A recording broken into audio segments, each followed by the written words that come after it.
The lights fail first.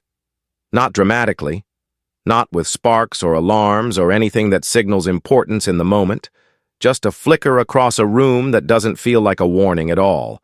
A refrigerator hum dropping out mid-cycle, an air conditioner stopping in the middle of its sound, then silence spreading through entire neighborhoods, while millions of people begin reaching for the exact same objects at the exact same time, driven by the same instinct toward control that infrastructure normally satisfies for them. Flashlights, batteries, emergency blankets, fire starters, first aid kits.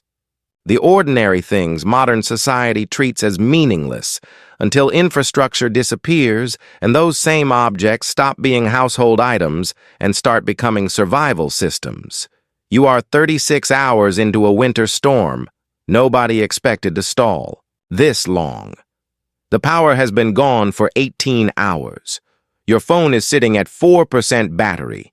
The temperature inside your house has dropped to 41 degrees Fahrenheit, and it is still falling because wind is forcing itself through. Every structural weakness like it has studied the building longer than you have lived in it. You open the closet where you built your emergency kit 3 months earlier, that quiet sense of preparation still sitting in your mind, and you pull out the gear you bought cheaply because it looked identical to everything else on the shelf. Flashlight from Dollar Tree, spare batteries, a Mylar emergency blanket, a waterproof fire starter, a compact first aid kit with a printed red cross that felt reassuring at the time.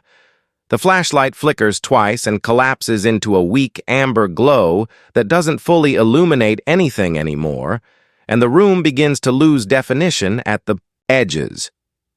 Because preparedness was never about owning objects, it was about owning systems that continue functioning under stress, under repeated use, under moisture exposure, under cold temperatures, under impact, under exhaustion, under the cognitive degradation that happens when humans are forced to operate in conditions they were never designed for.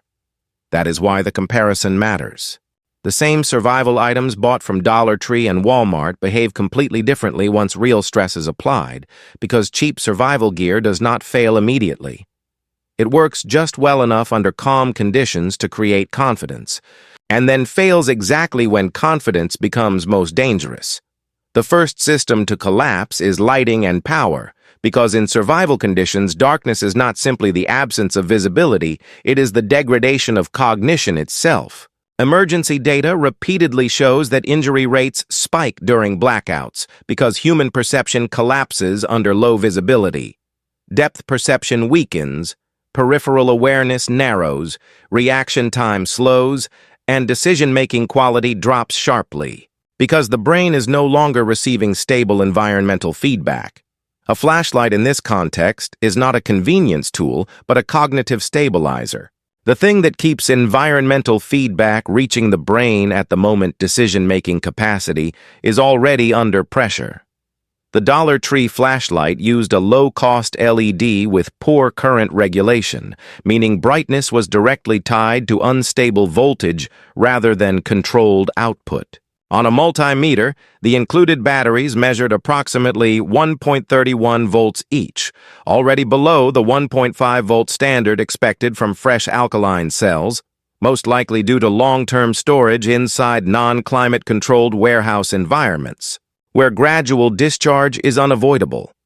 Under sustained operation, light output collapsed to roughly 30 lumens, effectively candle-level illumination, not because the LED instantly failed, but because the electrical system could not maintain stable voltage under load. The Walmart flashlight, by contrast, held near 120 lumens with fresh 1.52 volt cells and maintained consistent brightness because the driver circuit stabilized power delivery instead of allowing it to degrade in real time. And that difference is not cosmetic. It is functional. It determines whether a staircase is navigable or invisible, whether movement through a hallway is controlled or guessed. The housing difference compounds the failure. The Dollar Tree casing used thin ABS plastic that fractured under drop impact, disconnecting the internal battery contact spring and permanently ending functionality. The system does not partially fail in real conditions. It collapses completely. after structural impact. And the batteries reveal something more important than capacity. They reveal stability under load. Because survival conditions are not low-drain environments, flashlights, radios, and emergency tools pull sustained current, while temperature stress accelerates internal chemical instability. The cheaper cells lose usable voltage far faster under continuous discharge and begin heating under load, a sign of internal inefficiency and resistance imbalance. Technically, energy still exists inside the cell, but operationally, the device has already shut down because voltage has fallen below the threshold required for function. This is where the illusion of preparedness breaks down, because people believe spare batteries equal backup power, when in reality, the system fails long before the storage supply is exhausted. The second system failure is thermal protection and fire starting, where engineering tolerances determine whether exposure becomes survivable or not. The emergency mylar blankets appear identical at first glance, both made from polyethylene terephthalate film coated with vapor-deposited aluminum, designed to reflect radiant heat back toward the body. In controlled conditions, that mechanism can significantly reduce heat loss. But survival conditions are not controlled environments. The Dollar Tree blanket measured approximately 0.09 millimeters in thickness, while the Walmart version measured closer to 0.014 millimeters. That difference becomes decisive under movement.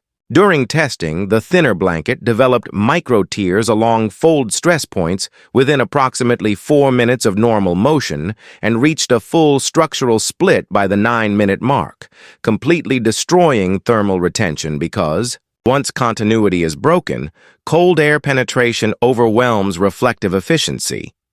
In cold exposure, the human body fails in sequence. Dexterity declines first, then coordination, then reasoning. Fine motor control begins degrading around 59 degrees Fahrenheit skin temperature, meaning the very conditions requiring emergency equipment also make it progressively harder to operate.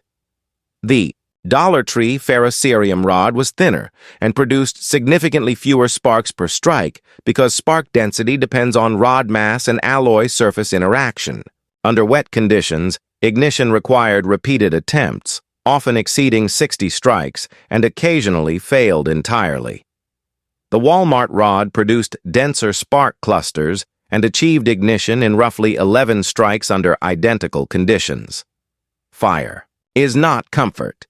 It is thermal regulation, water purification, signaling capability, and metabolic stabilization compressed into a single system. Failure to establish it accelerates physiological decline because cold exposure reduces dexterity, and reduced dexterity further reduces the ability to create fire, forming a feedback loop of collapse.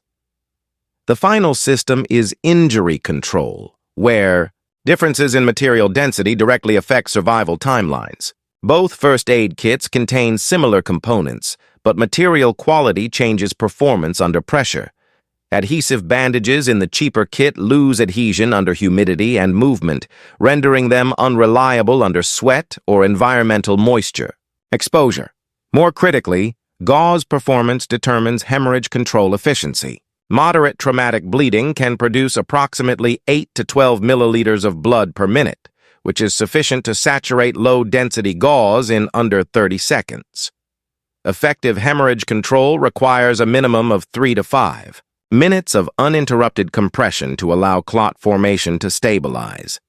If gauze must be repeatedly replaced due to saturation, clot development is disrupted, extending bleeding duration and increasing total blood loss. Higher density medical gauze maintains structural integrity long enough to support sustained compression without repeated intervention, which is the critical difference between stabilization and continued deterioration. And this is the underlying pattern across every system tested. Cheap survival gear does not fail because it is obviously defective. It fails because it is engineered to pass under normal conditions while losing resilience under stress. Every fraction of cost removed during manufacturing removes structural tolerance. Thinner housings, weaker polymers, lower density fibers, reduced spark mass, unstable voltage chemistry. These are not visible differences in a store aisle. They only become visible when systems are forced into failure conditions, and disasters do not break systems all at once. They cascade through them. A weak contact becomes darkness. A thin film becomes exposure. Inferior gauze becomes uncontrolled. Blood loss. A failed ignition becomes loss of heat. Society does not collapse in a single moment during emergencies. It fractures through thousands of small mechanical failures inside ordinary homes, each one too small to notice until they begin stacking together. And by the time most people understand the difference between cheap equipment and reliable systems, the shelves are already empty.